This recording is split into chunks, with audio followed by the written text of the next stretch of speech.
Hello, this is Rachel Kiefer of Health Nut Girl, and I am very, very excited to be doing my first ever Facebook Live class. And I've done some Facebook Live videos um, in January, in December, and they were great, and they were just like a way for me to get acquainted with Facebook Live. So I'm very, very excited to be doing my very first class. And I see Cindy's here. Hi, Cindy. Can you just write in the comment and let me know if you can hear me well? So I'll know that it's working and people can hear me. And whether you're watching it live or whether you'll watch it later on, I am so, so happy that you are here. Um, so my name is Rachel Kiefer, and my business name is Health Nut Girl, and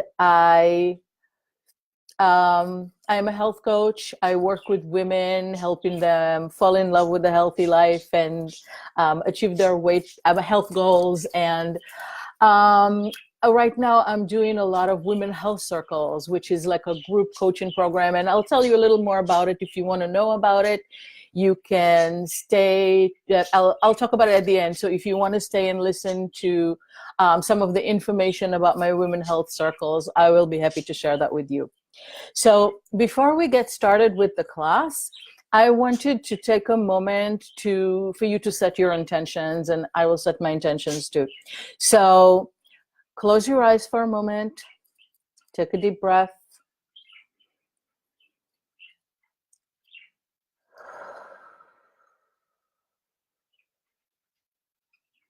And just think about what you want to get out of this class.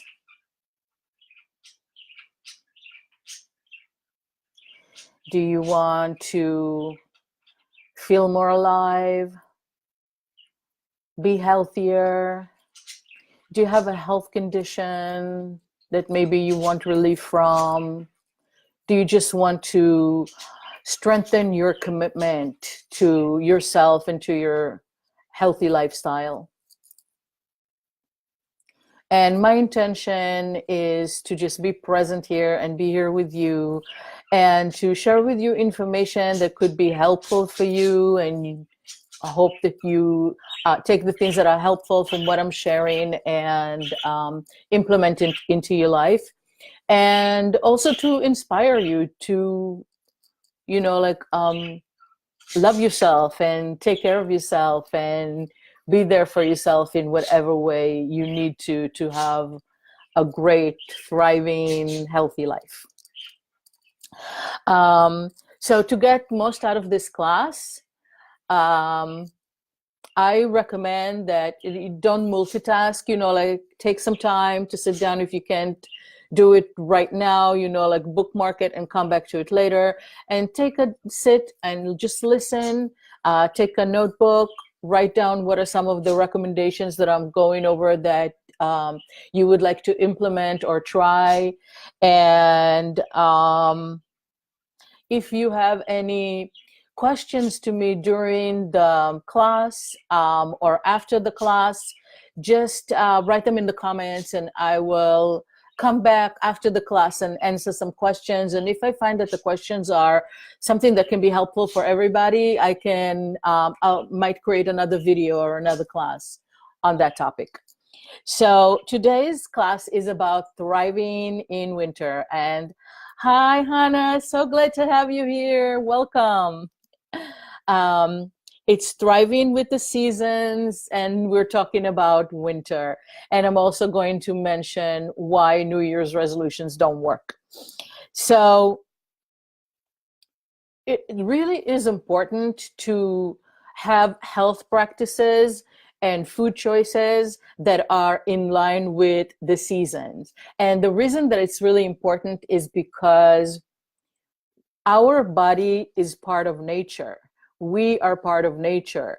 Our bodies react to seasonal changes. And when we eat in ways that are in line with the season, then we are more harmonious and our body's thriving and we are more healthy. And when we eat in ways or live in ways that are not aligned with the seasons, then we can have a lot of problems, like our immune system is not going to be as healthy and our digestive system is not going to be as healthy. And that can create a lot of different health issues and health problems. So think about, like animals and plants are part of nature and so are we. So we need to be more in tune with nature. And when you look at nature in winter, animals tend to slow down. Lots of animals hibernate. The trees are bare and they seem to be like not alive, but actually all their energy is in their roots and in underneath the earth, like inside the earth. Whether it's cold or depending where you are, it's colder. There is not as much light. We have less daytime and more of nighttime, and so more hours of darkness and less hours of light. It's almost like nature kind of like draws into itself. There's like an inward movement in the winter time, and it's a period where there's waiting. Like it's a period of waiting. It's a period of planning. It's a period of reflection. So if anybody's listening to it and you're in the Southern Hemisphere, so you're not experiencing winter right now, you're experiencing summer. So for you and for anybody else, you can check out my cleanse for all seasons, where I have cleanses according to seasons, and you can follow the summer cleanse for a really healthy summer. And I'm going to put a bunch of links on this post when I finish. So I'll put a link to my cleanse if you want to check it out, and to my Women Health Circle, and to some of the other things that I will mention as we go along. So, a lot of people feel that January 1st, which is in the dead of winter, is the time to make big changes and to do New Year's resolutions. And a lot of New Year's resolutions circle and focus around our health. And so they start a new diet program, or they join a gym, or they decide to invigorate their life or energize their life in one way or another. A lot of times people do cleanses and they start them in January 1st because they feel new year, new me, healthy me. But in the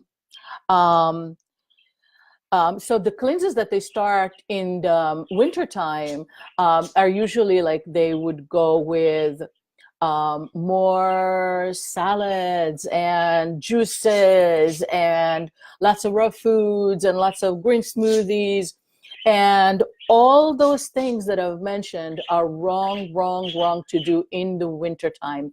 And they don't go with the energy of this season. So I do believe, I love cleansing, and I do believe in cleansing, and I think that cleansing are important to do, and you can do them all year round. But every season, the cleanse needs to be very different. And in the winter, the cleanses needs to be more building and create kind of like a strong foundation.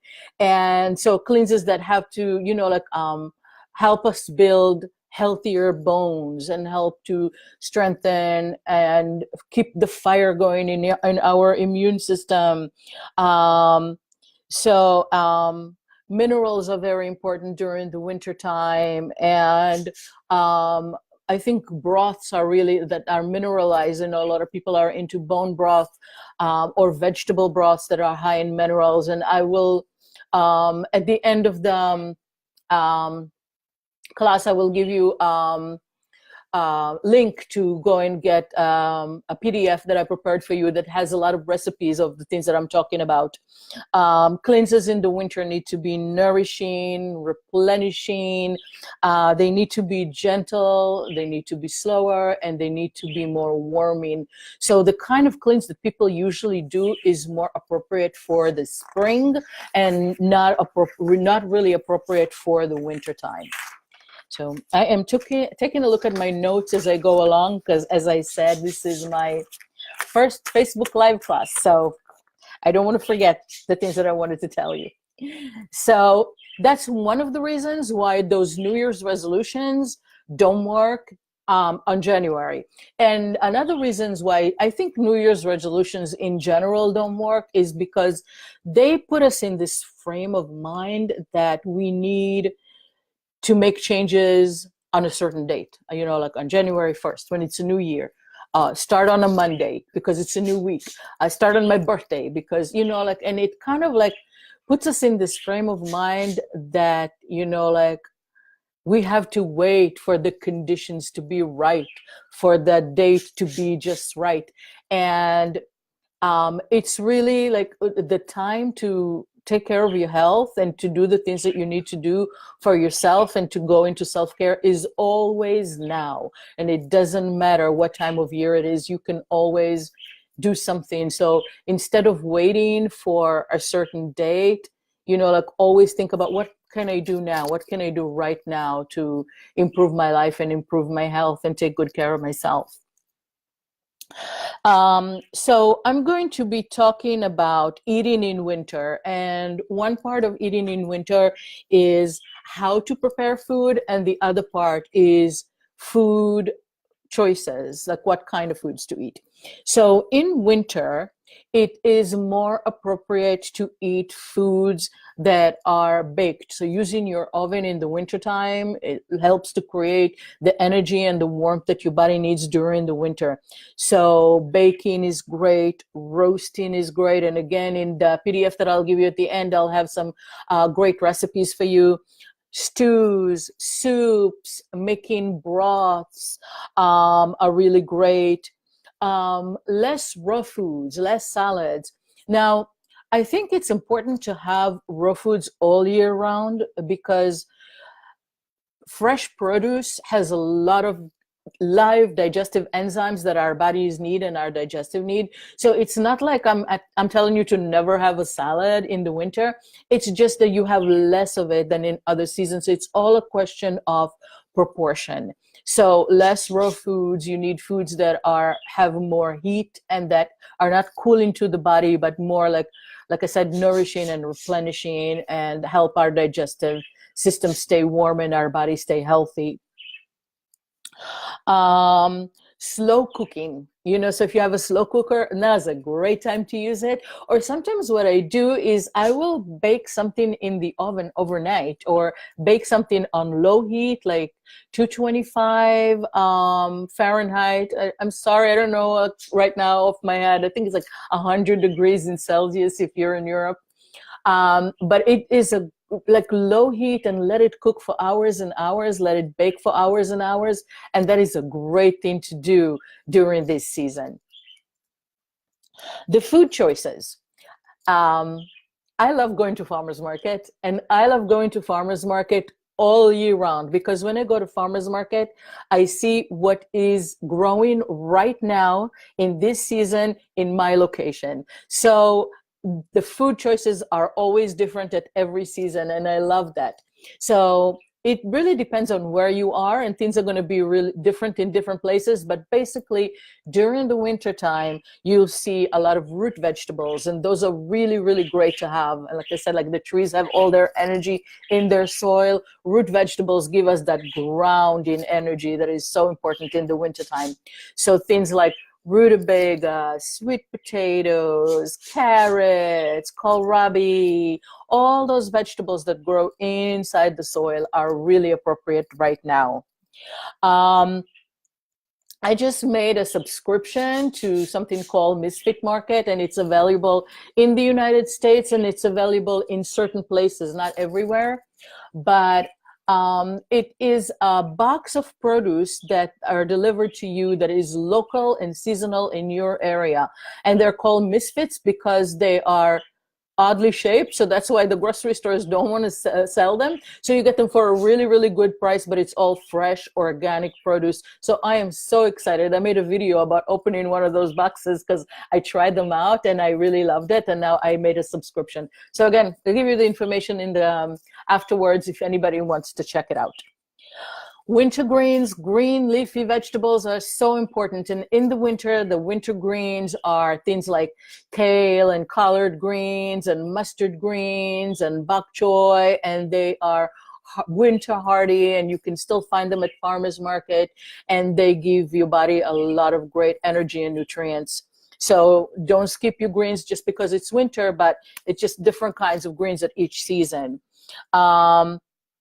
There are winter fruits, like depending on your location. And one thing that I like to do a lot, like this is a great dish to do all year round, but this is really great to do in the winter, especially in the winter, since we're eating less raw foods, is to make press salads. So if you've never heard of a press salad, it is really, really easy to make. And I'm going to show you exactly how to make it. So what you do is you take some vegetables and you slice them or shred them really, really thin. And then for about every 2 cups of veggies, I will use 1 teaspoon of salt. And you sprinkle the salt on the vegetables. You kind of give them a little massage with the salt, and then you press them down. And within an hour or two, you have a pressed salad. So what that salad, and let me show that to you, because I prepared one an hour before the class to show it to you and just to have it for myself. So this is what it looks like.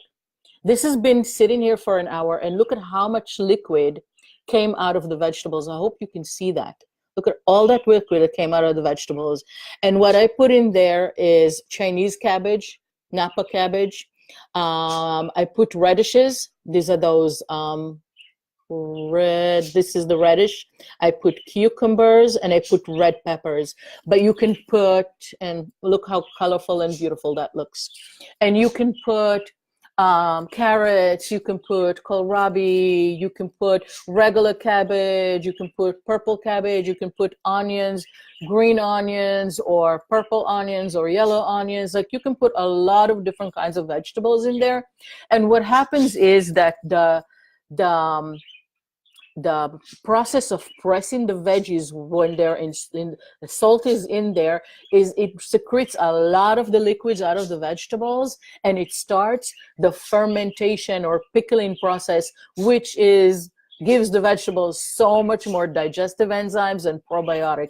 So when you're eating that, like with your meal, you can just have a small quantity of that, and that will give your digestive system a lot of live enzymes and probiotics and all those healthy bacteria that is very important for our digestion and very good for our health.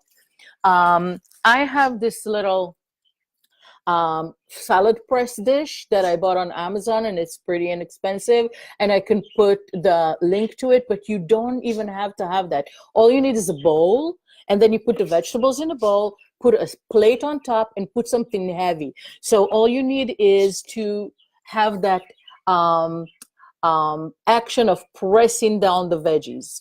And I'm also going to include a video in my link, so you can see a YouTube video of how to make a press salad. But it's pretty easy to do, and it's amazing, and it's delicious.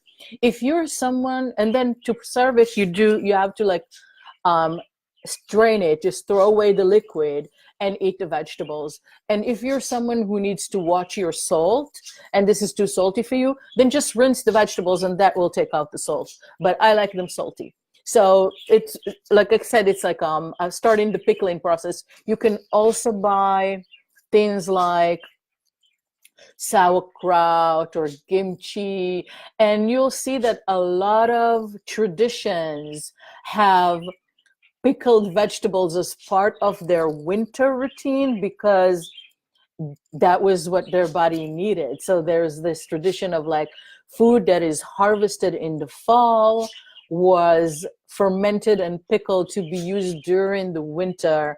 So our digestive system will have those kind of foods because they did not grow in the winter time. So an excellent the thing to do. Another thing that I recommend is to have whole grains. And when I talk about whole grains, I'm not talking about grain products or flour products. I'm talking about the whole intact grain, the seeds, really wonderful to use in the wintertime. I sometimes bake them, and I'll make like baked rice. And like I said, I have the recipe for you. And I do recommend to soak them. So soaked grains, when you soak the grains, they become much more digestible, and it starts the sprouting process, which makes the vegetables also a lot more, the grain a lot more nutritious. Same thing with beans, lentils, chickpeas, soak them, and then you can create wonderful soups and stews and chilies and all those wonderful foods that are good for winter. Um, Herbal teas are great during the winter time, so it's important to hydrate in the winter. And sometimes we can forget to get enough water.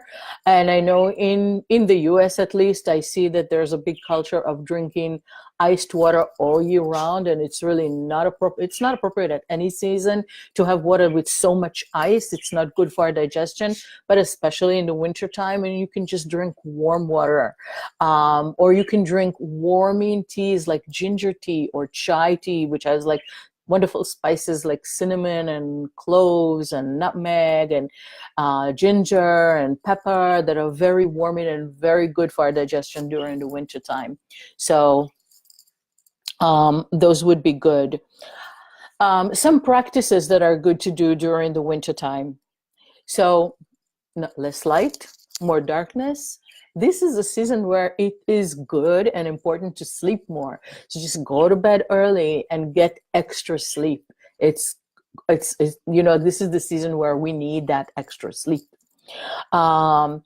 It's good for you to, like we stay more indoors in the wintertime, and we kind of hibernate, kind of like the animals, but we have our own versions of what hibernation feels like.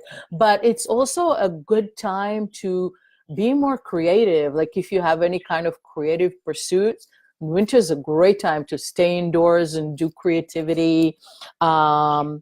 It's a great time to curl in bed or on the sofa with a good book or a good movie, and allow yourself that downtime, extra downtime in the wintertime. And I know that, like my practice is aimed at women, and I know how hard it can be for us to slow down and to do less, because we always feel like we have to juggle so much and accomplish so much and do so much. So I'm giving you permission. I am giving you permission this winter to do less, to rest more, to sleep more, to have more downtime, to have more creativity. Winter is also a great time to reflect, and write. And if you want to write something, now's a great time to do it, and it can be something for the world, like a book, or it can be something for yourself personally, just a journal, or it can be something for, like that you want to share with people or that you don't want to share with people. But it's really good to kind of like reflect and write and do this inner work that you need to do. It's a good time to make plans, like think about what you want to have during the year, and plan it in the winter and then implement it in the spring. Spring is a great time for that, like that thing that people want to do in January 1st, which is like make this big energetic changes. They're great to do them in the spring. It's a great time to declutter. So, like declutter your house. Now is a good time to do that, and get rid of stuff and get rid of excess stuff. It's a good time to create dream boards, like I said, plan your year and, like do a dream board and get images from magazines or digital, and do a digital dream board and just kind of like envision with pictures and images and words and phrases what you want your year to look like. One of the things that I recommend to do is to write a letter to yourself. So think about yourself like as if you had a friend that you loved more than anything in the world. I want you to write that kind of letter to yourself. So write a love letter to yourself. Write yourself all the things that you wish for yourself. Write yourself all the ways that you would like to take care of yourself. Apologize to yourself for the things that are hard for you. And just write a very compassionate, loving letter to you without being harsh in any way and without being critical in any way. And kind of like be your own best friend and friend yourself on this health journey that you're on. And we get to dream it now and we get to birth it in the spring. So now is the time to dream it and to reflect and to write and to make plans. Another thing that I really recommend to do in the winter is, like we talked about minerals from food, but also now is a great time to do a lot of mineral baths. So Epsom salt bath or sea mineral bath. I love Dead Sea salts and I use them a lot in my bath. So take a bath, like make a daily ritual of taking a bath and just, like sit in a hot bath for like 20 minutes, 30 minutes with some good mineral salt is really, really good for our body. And a hot oil massage. And that is, I mean, if you can go and get a massage, great. But you can do a self-massage at home and use massage oil. I like to use almond oil for massage. And what I do is I take my bottle of oil and I put it in a container with really hot water. So it warms up the oil. And then you just pour some oil and just give yourself a self-massage, like massage your hands, massage your shoulders, massage your neck, massage your stomach, like just do a whole body massage. And this is a great thing to do before you bath, like so give yourself a hot massage oil and then take a warm bath. And that is a wonderful, very self-nourishing, self-loving practice to do for your body. I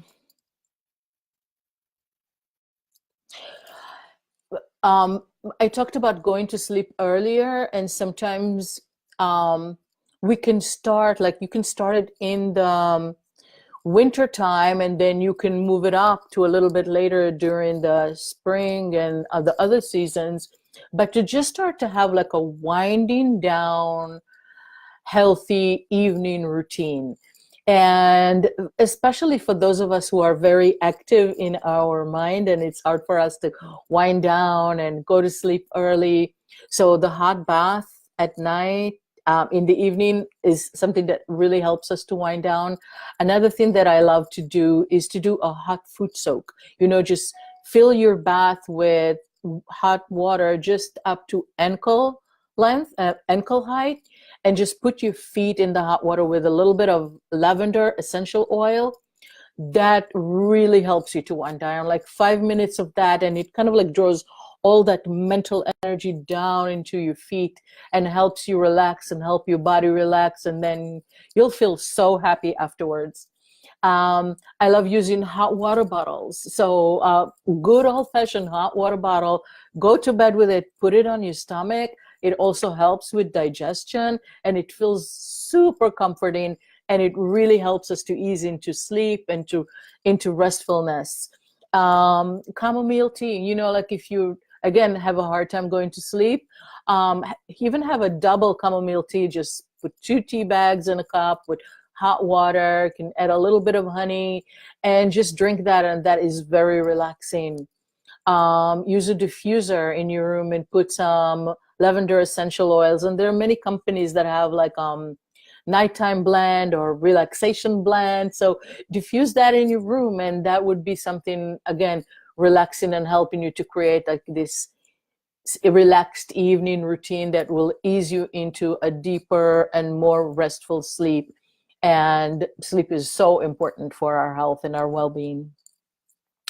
So we're reaching the end of the class, and I hope that some of those recommendations were helpful for you. And I would love to hear from you, like write me a comment, let me know what you liked or what's something that you are thinking of implementing. And if you have any questions, write your questions. If you have any suggestions for topics that you would like me to make a class about, let me know. And I'm going to start a new Women Health Circle in the spring, and I would love to give you more information about it. I'll tell you a little bit about it now, but like I'll put the link there also so you can go to my website and find out more about that.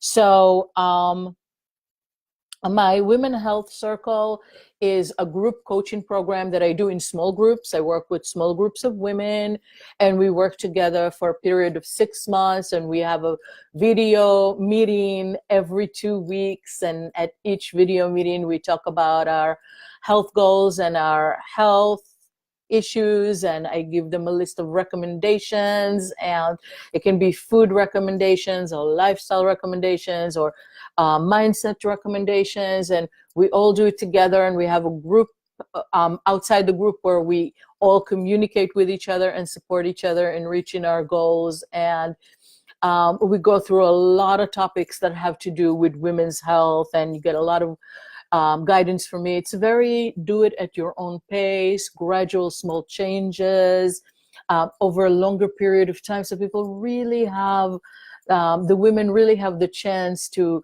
integrate things slowly and at their own pace into their lives and make like big significant changes. So I would really love to support you in like living your healthiest life and living your most radiant life. So I will put some more information there.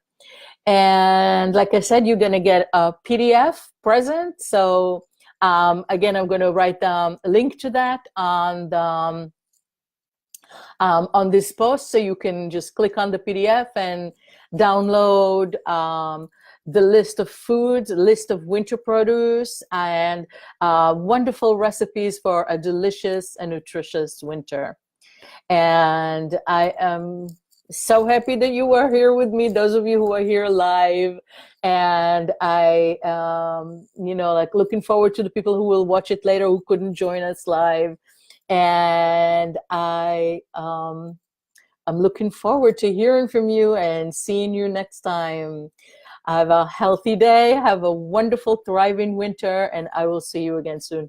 Mwah. Bye.